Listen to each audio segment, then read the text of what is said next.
What if your neighbor asked you to take 20 minutes one night to help him? Would you do it? Most decent people would. But what if he asked you every night following, with no end in sight? Would you be willing to do it? At what point would helping become an irritant? When would serving your neighbor feel more like servitude?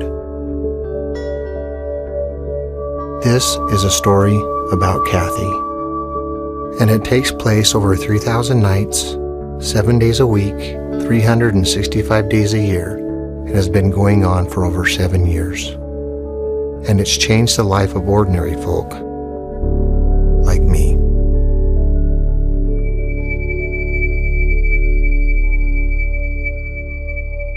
To be brutally honest, it was a hard thing for me to be excited about. It was more of a burden than anything.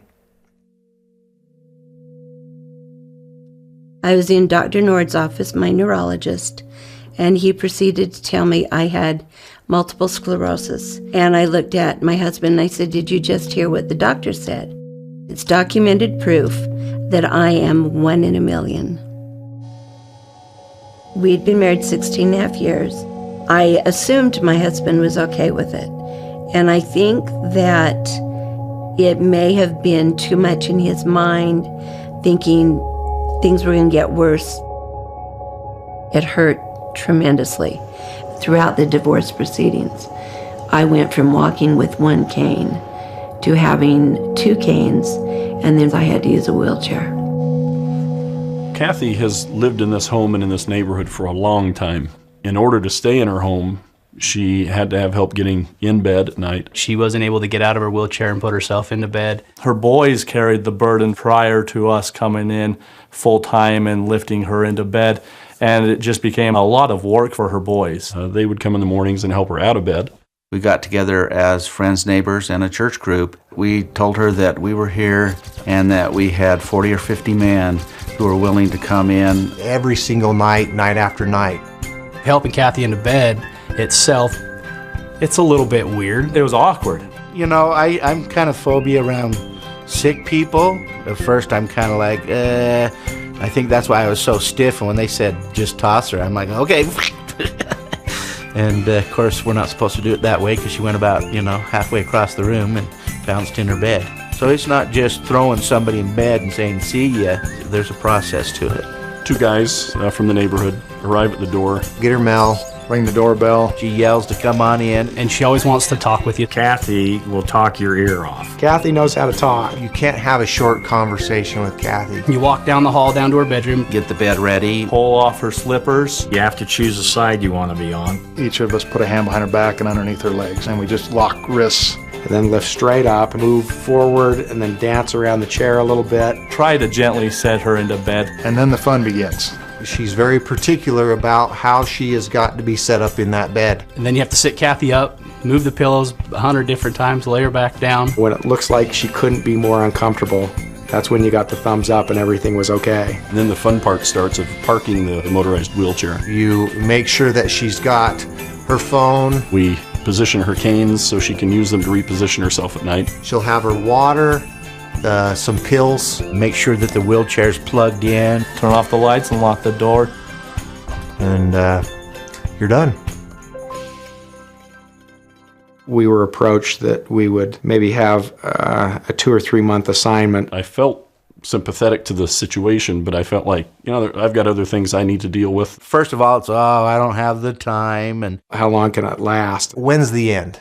How long are we going to have to be doing this? Can't we get a lift in there? And at church, we would talk about this assignment, and it was the topic all the time. Largely brought up by me, by others in our group that were being asked to do it all the time. We all try to think of different ways that we could help Kathy get into bed without us having to come over every single night.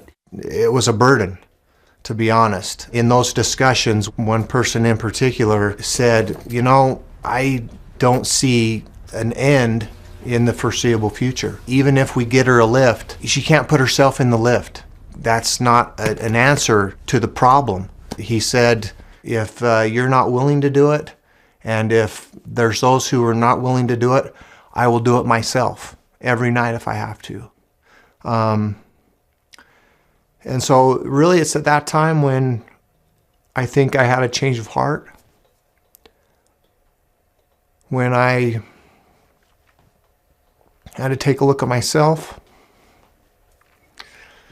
my own spirituality, my own conviction. I was nowhere near where I should have been. And I decided to change. I had a man in that kind of had the same attitude that I had, that this has got to be a quick thing and I've got other things and I'm busy. I remember he got really quiet when we went in and lifted her into bed, and I remember we came out front, big burly guy, just in tears as he left the home. He turned around and he voiced to me, he said, I can't believe that I thought that this was a burden. You got to realize too that I started to get to know Kathy. She's taken such a interest in my family. He can come and he lifts me into the bed by himself. It's kind of driven me to be able to stay fit and stay strong for Kathy. When I go to the gym, I do deadlifts, but I call them Kathy lifts. At first, I felt I was taking them away from their families. I didn't want to be a burden. And I honestly didn't think it would last for very long, and I thought it would just be maybe 10 times and then we were done. It's been going on for over 7 years. When I come over now, it's just like tucking one of my own kids into bed. I feel like she's part of my family now, and I asked her if we could just say a family prayer as we put her into bed before we left. It's interesting, the dichotomy between healing the body and healing the soul. When we heal the body, it's always an inward effort. We're always paying attention to ourselves. When we heal the soul, turning inward doesn't work. And the triage of the soul is found in turning outward to other people. Every time I've gone to Kathy's home and dealt with her, it feels like it heals a part of my soul. Really, it's genius how Christ has laid this out for us. As one helps the other helps the other back.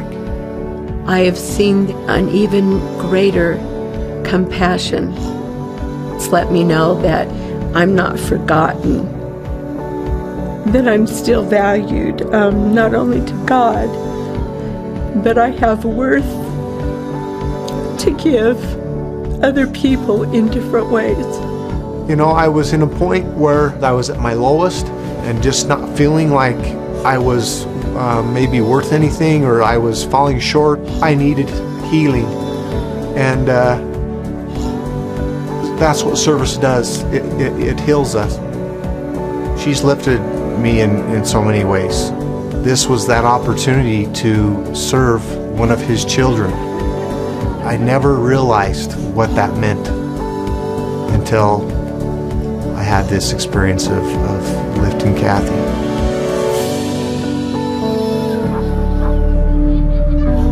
The more we serve our fellow men in appropriate ways, the more substance there is to our souls. We become more substantive as we serve others. Indeed, it's easier to find ourselves because there's so much more of us to find.